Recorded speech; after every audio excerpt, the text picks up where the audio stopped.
My name is Mrs. Lowe. I'm Vice Principal here at Dr. Weeks, and I'm going to read Chapter 3, Saying Goodbye. We're going on one last ride in Dad's Toyota. Later this evening, someone will come and pick up the car and drive it away. So even though we don't really need to go anywhere, the four of us piled into the car.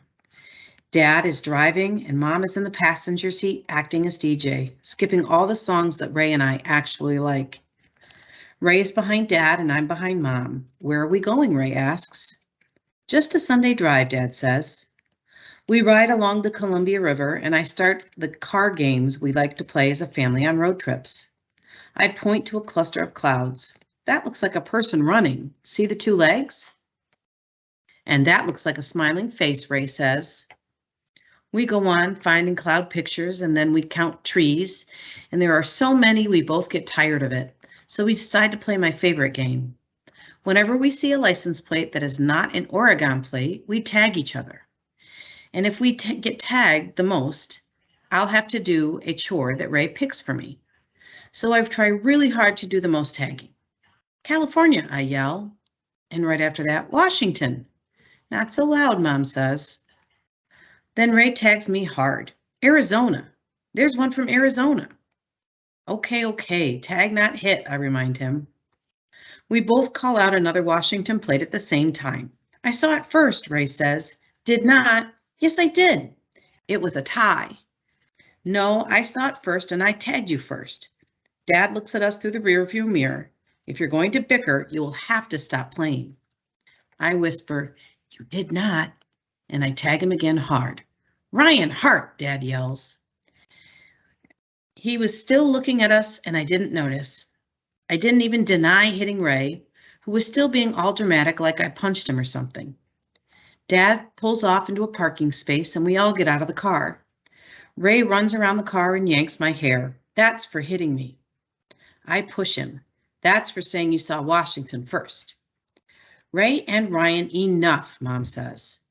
I don't even know why she called me by my first name. Ray started it. We stand looking at the river and Mom pulls out her binoculars from her tote bag. Ryan, I see your loons and grebes. She calls them mine because diving birds are my favorite to watch. She hands me the binoculars. I see the birds resting in the water, their red necks glowing like fire flames. Ray snatches the binoculars from me. Look, a bald eagle, a bald eagle.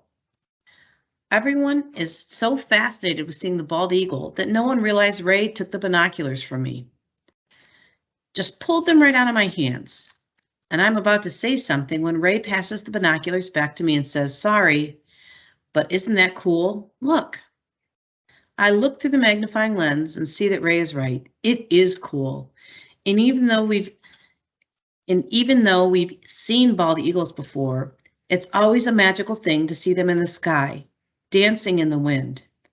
I stand on one of the big rocks trying to get an even closer look at the clouds, and Ray holds me up. Be careful, he says, you might fall, even though I am not wavering at all. On the way back home, Mom says, what do you want to listen to? Ray says one song, I say another.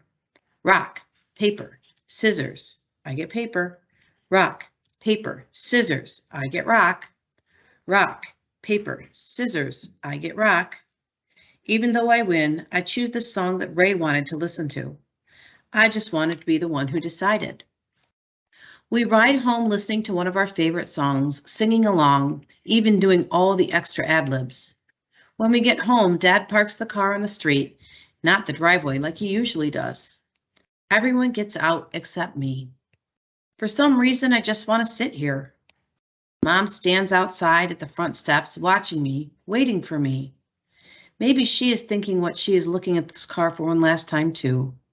Maybe she is remembering all the road trips to Seaside Beach or riding around and around in the parking lot at the zoo because no matter what time we go, there's never enough places to park.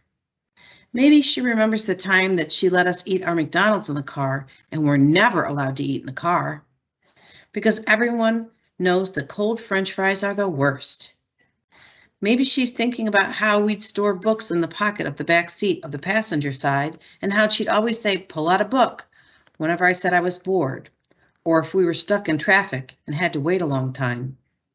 Maybe she was thinking about all the times I fell asleep on the way home from a place that wore me out so much that Dad had to carry me inside and tuck me in. I take a deep breath. I take a smell of vanilla, the scent Dad always used as the air freshener, candles, and incense. I get out of the car and close the door and walk into the house with Mom. I know the car is not a person, but when we get to the door, I turn around, I wave, and I say goodbye.